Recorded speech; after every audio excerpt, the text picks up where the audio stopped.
खबर आपको देंगे बानी पीटीआई के उनके बच्चों से बात करवा दी गई है। अडियाला जेल रावलपिंडी में तोशाखाना 2 केस की समाअत के दौरान बानी पीटीआई ने अपने बच्चों से राबते की तस्दीक कर दी है।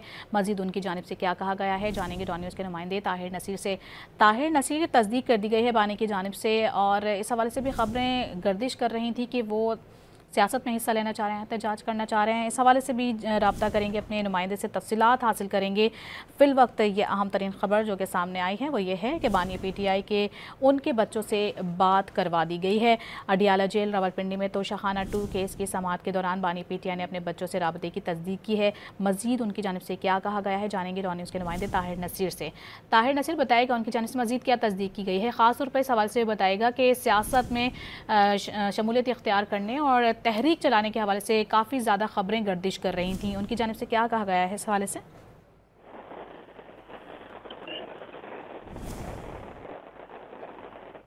जी ताहिर।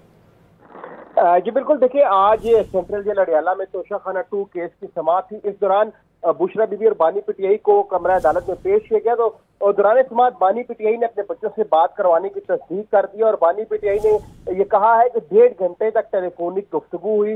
बानी पीटीआई ने यह भी कहा है कि अब मेरे अखबारात और टीवी चैनल भी जो है वो बहाल कर दिए गए हैं, मेरे बच्चे मुझसे मिलने पाकिस्तान आएंगे। बानी पीटीआई का कहना था कि बच्चे सियासत या किसी एहतजाजी तहरीक का हिस्सा नहीं होंगे। ताहम जो तोशाखाना 2 केस की समाअत है उसकी समाअत स्पेशल जज सेंट्रल शाहरुख अर्जुमन ने की थी। बुशरा बीवी के वकील अरशद तबरेज ने गवाह आफ्ताब अहमद पर अपनी जीरा मुकम्मल कर दिया। बानी पीटीआई के वकील हुसैन मुफ्ती आइंदा समाअत पर गवाह आफ्ताब अहमद पर जीरा करेंगे। अदालत ने आइंदा समाअत पर 2 मजीद गवाहान को तलब भी कर दिया और केस की समाअत जो है वो मुलतवी कर दिया। ताहम इस दौरान बानी पीटीआई ने 1.5 घंटे तक अपने बेटों से बात करवाने की तस्दीक कर दी और बानी पीटीआई का कहना था कि बच्चे पाकिस्तान जरूर आएंगे, मुझसे मिलने आएंगे, लेकिन वो किसी सियासत में या किसी तहरीक का हिस्सा नहीं होंगे। जी बहुत शुक्रिया ताहिर आपका तफसीली तौर पर आगाह करने के लिए।